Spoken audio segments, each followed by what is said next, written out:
Estamos en esta semana en el marco de la Feria del Libro en Jesús María, primera Feria del Libro, exitosísima Feria del Libro para Jesús María, sí, con una convocatoria que ha superado ampliamente más de entre 15 y 20 mil personas de lo que se lleva hasta este fin de semana, y que ha tenido a destacados disertantes. Hoy, con la presentación nada más y nada menos que del reconocido Marcos Aguinis con su última novela, Sabra, que va a tener la oportunidad de estar disertando en la tarde-noche de hoy, ¿no? Así es, y vamos a...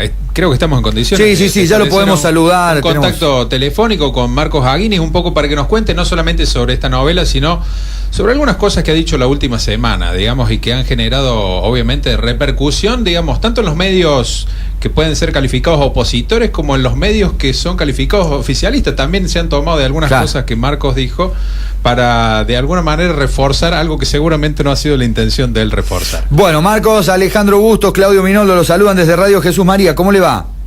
Muy bien, muchas gracias, buenos días. Un placer de conversar con ustedes y visitar Jesús María durante este acontecimiento tan oportuno de hacer la Feria del Libro, la primera Feria del Libro, de manera que es un honor acompañarlos durante esta ocasión. ¿Conocías Jesús María, Marcos?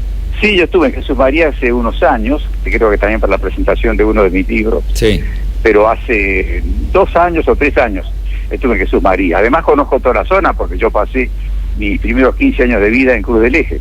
Claro. De modo que pertenezco al noroeste cordobés. Al querido noroeste cordobés. Bueno, al paisaje del noroeste cordobés. Qué lindo paisajes. La charla va a ser esta noche a las 20. Le decimos a la audiencia lo primero para que tengas información. Se van a poder acercar allí a la sociedad rural frente a la plaza. ¿Y qué nos puede sintetizar o resumir de lo que va a estar contando esta noche y de la presentación de esta novela, bueno, Marcos? Sí, esta novela la he escrito en colaboración con un gran historiador, que es Gustavo Peretti, y está basado en hechos reales. Todos los personajes son reales, con muy pocas excepciones, pero reconstruye un tiempo que parece lejano, pero no lo es tanto, que es poco antes del comienzo de la Primera Guerra Mundial.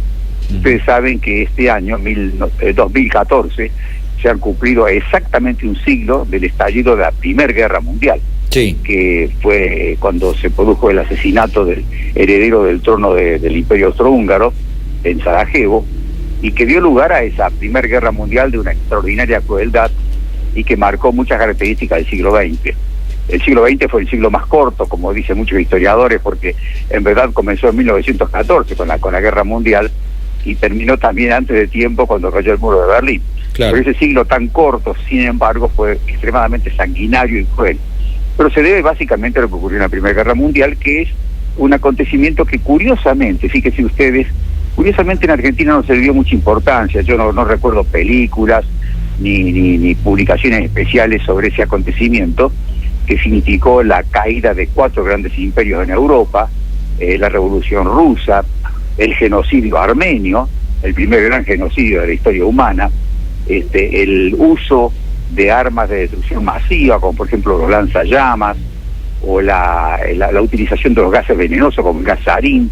Ustedes recuerdan que hay fotos que nos muestran a la gente con máscara, ¿no es cierto? Claro. Tratando de salvarse de ese tipo. O sea, una gran crueldad se desarrolló ahí, hubo 20 millones de muertos, fue terrible. Pero bueno, en mi novela recrea el tiempo previo al estallido de la guerra y cómo la guerra comienza, y el tiempo previo corresponde a lo que se llama históricamente la Belle Époque, que fue un tiempo donde parecía que la felicidad y la paz iban a durar eternamente.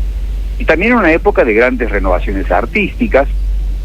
Fue el tiempo en que se hacían innovaciones en la plástica, aparecía Picasso, Gris, Matisse, en música estaba Claude Debussy, estaban los famosos ballets rusos de Diaghilev, el Can-Can, Paul Berger, toda la parafernalia de ese tiempo, ¿verdad? Usted dijo hace poco, Marcos, de esta novela, que es un personaje real, el protagonista de la novela, viaja justamente a Francia y está en contacto con todo eso, de manera que esa recreación para un escritor es como un bocato de cardenales. Claro. Digo, que usted ha dicho recientemente, ¿no?, en una entrevista que le han hecho en uno de los tantos medios que lo entrevista, que es un periodo de la historia en el que a usted le hubiese gustado vivir.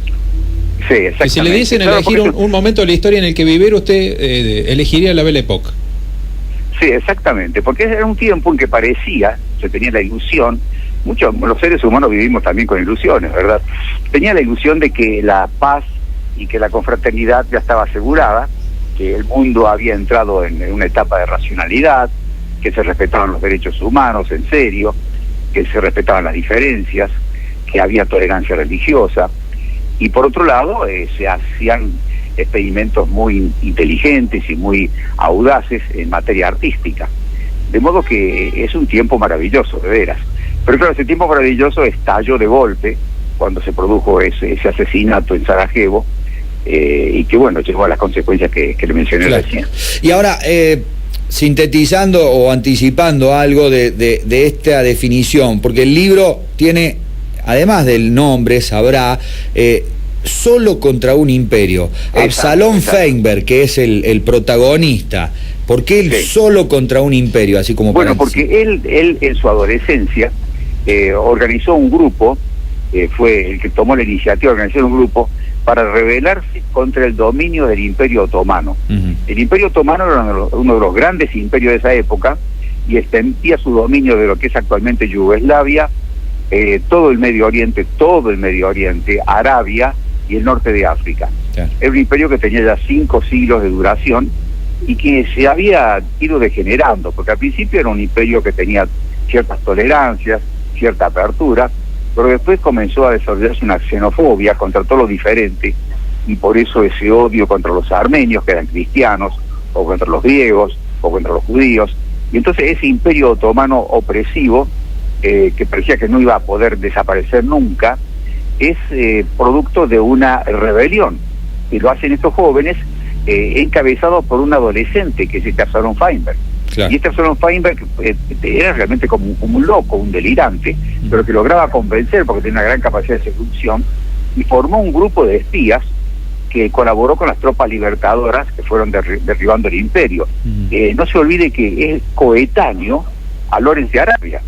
De claro. Lawrence de Arabia todo el mundo sabe, porque se hizo la hermosa película esa, y se escribieron libros, en fin. Pero Lawrence de Arabia fue enviado por los ingleses a la Meca para lograr la rebelión árabe, y Absalón Feinberg produce la rebelión judía en Palestina, claro, contra el Imperio Otomano. Entonces es solo porque él fue el que tomó la iniciativa y que la llevó adelante, y se convirtió en un héroe bastante anónimo, que murió de una forma misteriosa, casi sobre el final de la Primera Guerra Mundial en 1917, y después de varias décadas se descubre lo que fue su gesta, y por ese motivo tuve tanto entusiasmo en escribir esta novela, reviviendo ese tiempo, ¿no? Un tiempo asombroso, y que en cierto sentido yo creo que colabora a tener una visión más clara, más equilibrada, más profunda sobre los conflictos actuales. Le hago una pregunta, Marcos. Usted el año que viene, si la biografía no miente, digamos, va a estar cumpliendo 80 años. Sí, 80 años, pero en realidad voy a cumplir 60, porque el tango me asegura que 20 años no es nada. Claro, por supuesto. Digo, a propósito, desde su primera novela en 1963, digamos, a la fecha, es incontable la cantidad de títulos que ha escrito. Yo me centro particularmente, al margen de las novelas, que son muy buenas y que he leído varias, digamos, en algunos trabajos, digamos, que podrían ser calificados como ensayos. Exacto, y sobre todo ensayos sobre la argentinidad. Digo, recuerdo que cuando cumplí 15 años mi padrino me regaló Un país de novela. Y me costó muchos años leer y entender, digamos, de qué hablaba Un país de novela, que después me parece que está reformulado y mejorado en El atroz encanto de ser argentinos, en donde hay una descripción, digamos, de aquellas cosas que a los argentinos no nos gustan.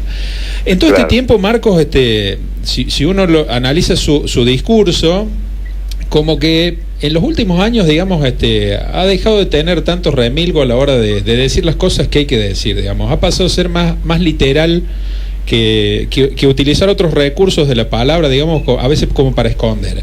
Está muy frontal, digamos, en un montón de cosas en las que no está de acuerdo, las está diciendo como sale.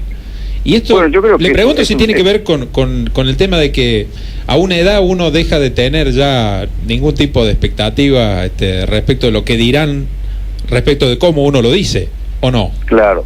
Mire, su pregunta y lo que me recuerda ahora es también oportuno para la siguiente reflexión. Un país de novela, al margen de que creo que es un texto que por lo menos a mí me implicó hacer una revisión muy profunda y detenida nuestra historia y pensarla con objetividad, con alegría y con dolor, creo que el título es muy adecuado. Cuando ahora me preguntan, por ejemplo, ¿qué le parece que va a pasar el año que viene? ¿Quién va a ganar las elecciones? ¿Qué pasará en el año 2016? Yo digo, mire, Argentina, como dice ese libro, es un país de novela. Es decir, no sabemos cómo es el final. Ignoramos el final. Claro. Y además vivimos en permanente tensión, suspenso y angustia, como pasa que uno va de un capítulo a otro y no sabe lo que va a ocurrir en el próximo capítulo. Y eso es Argentina. Es un país de novela, porque las cosas cambian tan bruscamente que nos deja perplejos. Claro. Hace unos meses, por ejemplo, ¿qué se iba a imaginar que Lelita Carrió se iba a pelear con Pino Solanas cuando parecía que estaban enamorados? Claro. De pronto surge un cambio brusco y eso nos lleva a entender que es muy difícil hacer pronósticos en Argentina. Muy difícil. Pero bueno, es un país que tiene esas características. Y por otro lado, con respecto a lo que usted señaló, por la frontalidad con que hablo, yo creo que no es solamente la edad, sino que es quizá un poco de, yo diría, de rabia, ¿no? Porque creo que la Argentina merecía otro destino, otra jerarquía, otro nivel. Yo viajo mucho porque me invitan a dar conferencias y cursos en el exterior y me doy cuenta que la Argentina se ha desprestigiado de una manera notable. Que no es la Argentina que se admiraba por su nivel educativo, por su nivel cultural, por la fortaleza de sus instituciones. Más bien nos están viendo como un país que se ha vuelto muy primitivo, que se ha africanizado. Es decir, los países africanos están mejor que nosotros en este momento. Y eso, por supuesto, duele mucho. Y me lleva a que yo deje de lado algunos actos prudenciales para expresarme de esa forma y diga claramente lo que pienso, con la esperanza de que los argentinos despertemos de esta larga siesta. Yo creo que los argentinos estamos muy adormilados, muy anestesiados, y hay hechos terribles que no suscitan, no generan la adecuada reacción. El país no tiene los anticuerpos para enfrentar, por ejemplo, el creciente desarrollo del narcotráfico. Es espantoso. Fíjese que los narcotraficantes en este momento ya prescinden de los punteros políticos, que durante mucho tiempo parecían los dueños de la cancha, ¿no? En vez de tener punteros políticos, tienen los punteros del narco, que incluso fabrican algunos elementales dispensarios, canchitas de fútbol, pasan ciertos estipendios, y se ha convertido como un estado paralelo, lo cual es muy peligroso porque nos están llevando a un país como lo fue Colombia antes del enfrentamiento con la FARC, como lo fue Perú en la época de Sendero Luminoso. O como lo es México ahora. Claro. Sí, exactamente, muy peligroso. Ahora, Marcos, la última consulta, agradeciéndole la gentileza. Digo, habiendo repasado y escrito libros de la esencia de cómo somos los argentinos, de qué es lo que odiamos, uno tiene la sensación, y se lo pregunto a usted porque al ser y tener la posibilidad de haber viajado, conocido y explicar las cosas como las explica, uno tiene la sensación cuando se junta a charlar y a dialogar de que esto no cambia y que siempre va a seguir igual, porque la esencia de los argentinos es esa, en el hecho de por ahí no ser muy apegado a las leyes, de ser egoístas al momento de participar en instituciones que son fundamentales para una democracia. ¿Usted ve que eso, hay algún tipo de cambio, hay alguna esperanza de que eso se pueda llegar a, en algún momento? Porque muchos dicen es un proceso, es historia, fíjate, Europa tiene 1500 años más, o ha pasado por guerras y todo lo demás, nosotros todavía no, nosotros no hemos madurado. ¿Cómo lo analiza eso, o cómo lo ve usted? Bueno, mire, sí, lo que usted ha descrito es cierto, es lo que ocurre ahora, pero esas características que usted señaló, de desapego a la ley, de corrupción de las instituciones, de violación de los elementos más definitorios de una república. Eso es algo que nos está afectando desde hace unos 70 años, 70, 80 años. Argentina no era así. Ha habido una metamorfosis hace 70 años, 80 años, porque en el año 1920 Argentina estaba entre las 9 potencias económicas del mundo. Era el país más culto de América Latina. Estaba por arriba de todos los otros países latinoamericanos en materia de niveles universitarios. Hijos de inmigrantes analfabetos eran grandes científicos. Era otra Argentina, una Argentina donde había decencia, responsabilidad, esfuerzo, trabajo. Yo suelo decir que en aquella Argentina, que empezó en la década del 80, después de la Constitución Nacional pasaron 2 o 3 décadas todavía de guerras internas, pero en 1880 comienza esa generación de paz y de progreso con la famosa ley 1420, de la educación obligatoria y gratuita, y las oleadas inmigratorias que llegaron al país, y la Argentina se convierte en esa potencia económica que suscitó la curiosidad del mundo. Vinieron a visitarnos Albert Einstein, Clemenceau, Ortega y Gasset. ¿Qué era este milagro de un país que era un país que fue vacío y analfabeto y se convierte en una gran potencia económica y cultural?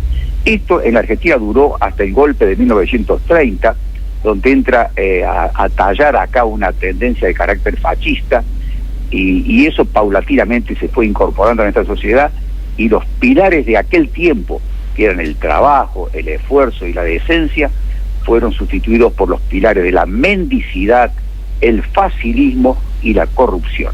En este momento esos son los 3 pilares que predominan en la Argentina. Pero no son de siempre, no es la mentalidad argentina, es la mentalidad que se incorporó en la Argentina a partir de 1930, más o menos, 1940. Claro. Entonces, eso no significa que la Argentina no pueda volver a cambiar. Yo creo que va a volver a cambiar, porque siempre hablamos nosotros de nuestros recursos naturales, pero también tenemos recursos humanos muy importantes. Hay gente muy capaz en la Argentina, pero por desgracia tenemos la peste de la ineptocracia. ¿Qué quiero decir con ese neologismo?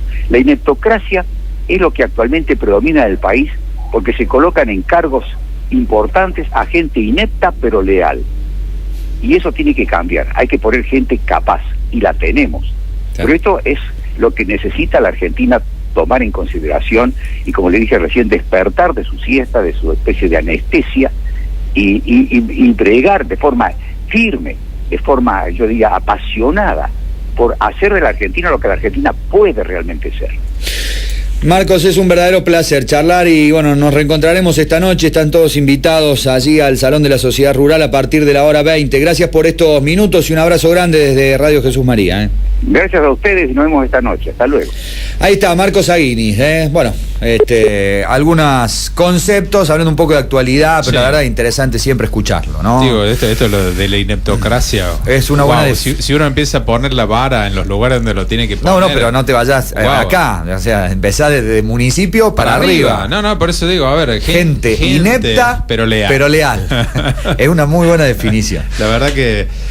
por supuesto que es polémico. Sí, sí. Marcos Aguini es una persona que no solamente dice las cosas desde la rabia, sino que algunas de sus declaraciones, digamos, han generado y han suscitado grandes enconos. Y habrá quienes no están de acuerdo y dirán, no, pero no coinciden, y en definitiva está bien. A mí lo que me parece que por lo que hay que bregar es por la tolerancia, digamos. Claro. Bueno, no te gusta lo que dice, pero te lo tenés que aguantar.